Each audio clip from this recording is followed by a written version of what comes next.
یہ بلوچستان کا ضلع آوران ہے۔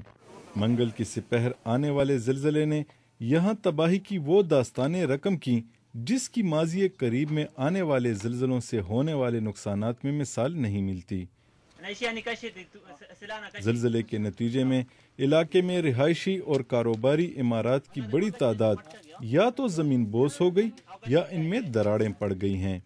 بڑے زلزلے کے بعد آنے والے چھوٹے جھٹکوں یا آفٹر شاکس کا سلسلہ بھی جاری رہا۔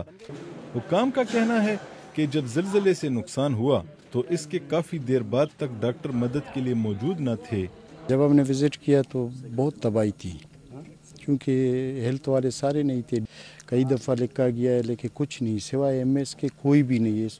زلزلے کے فوراً بعد پاکستانی فوج، ایف سی اور بحریہ کی امدادی ٹیموں کے علاوہ سویلین امدادی اداروں کے کارکن بھی بڑی تعداد میں تباہ شدہ علاقے میں پہنچ گئے ہیں، جبکہ متاثرین کے علاج اور غذائی ضروریات کو پورا کرنے کے لیے سامان سے بھرے ٹرک علاقے میں روانہ کر دیے گئے ہیں۔ 12 جو ٹرکس سامان، کھانے پینے کی اشیاء اور دیگر چیزیں وہ کوئٹہ سے روانہ کر دی گئی ہیں۔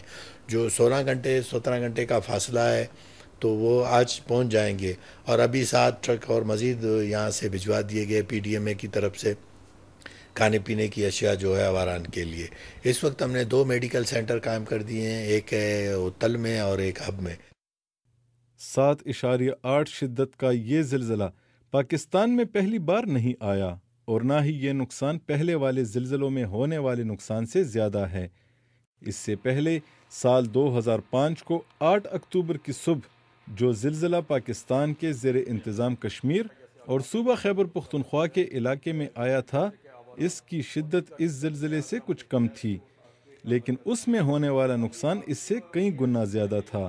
جہاں پہ زیادہ جانی اور مالی نقصان ہوا وہ مظفر آباد اور بالا کوٹ تھے، تو کیونکہ وہاں پہ آبادی زیادہ ہے، تھکلی پاپولیٹڈ جو ہے کہ وہ علاقے تھے، بہت زیادہ جو ہے وہاں آبادی ہے، اور دوسری بات یہ کہ وہاں زیادہ کنسٹرکشن جو ہے وہ کنکریٹ کی کنسٹرکشن تھی، جبکہ یہ آواران کا علاقہ جو ہے یہاں پہ آبادی بہت کم ہے اگر اس کے مقابلے میں ہم بات کریں۔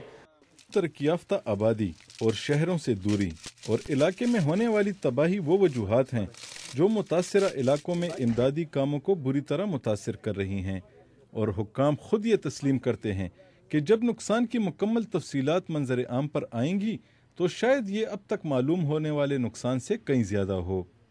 محمود جان بابر، BBC نیوز، اسلام آباد۔